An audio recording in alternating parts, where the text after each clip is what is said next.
Welcome, guys. Welcome again to another episode of the WSXM podcast, where a united Africa is an undisputed Africa. So, the African Union had a summit again, this annual, but this year it was in Ethiopia and it just finished.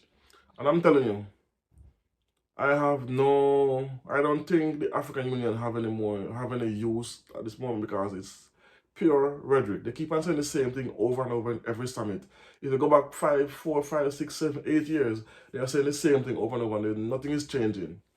The frantic tendency to make decisions without the real political will to implement them has grown to such an extent that it has become devastating to our individual and collective credibility.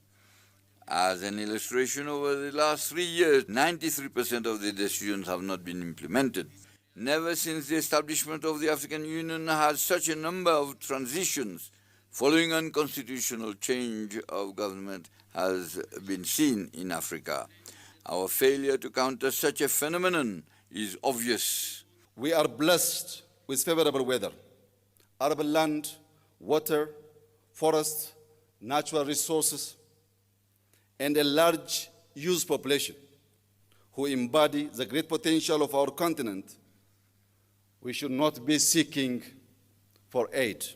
Terrorism and civil wars in our continent generate a loss of life and a destruction of infrastructure and economic systems. All of this means that the fight for peace and security should be our first priority. So, as you listen to the chairperson saying, 93% of the decision that's taken by the African Union is not implemented. What do you think is that? Because the African Union has no power. And here's where I think the African Union make a big mistake. The African Union was starting to slowly but surely was coming to grips about African issues. But they went wrong when they're using the Western democracy program to impose that on African countries, which is not the same because African countries is different from the West. We have 55 countries on the continent and they're not like the Western countries. So the Western democracy would not work by this two-term president thing that doesn't work on the continent. So I'm saying, look on President Kagame, he's doing great wonders for Rwanda and he's ruling for the past 30 years. But the biggest mistake the African Union made was to join with the UN. Why would it become a UN member when you're already, as the African Union, you haven't come together fully yet to be able to implement rules and regulations on the continent? But you're going to take this 50% working union and join the European Union. What do you think will happen?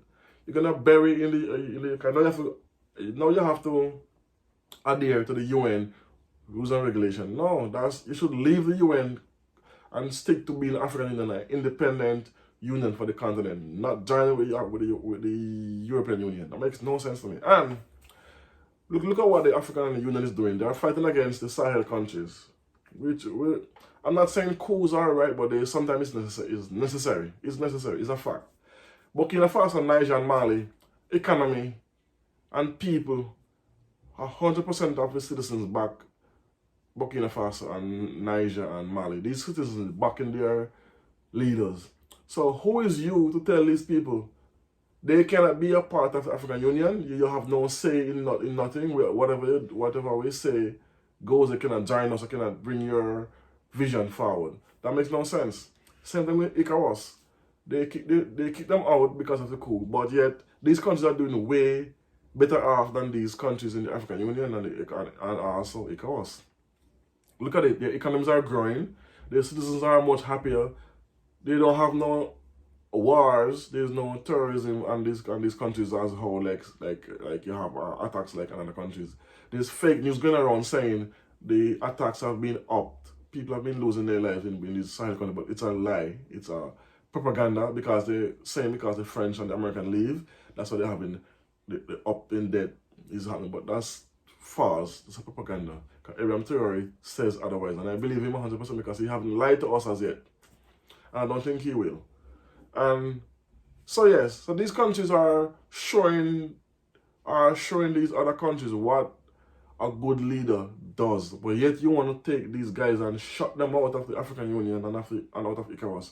That makes no sense to me. Why would you call yourself the African Union if you're going to shut out 10 countries?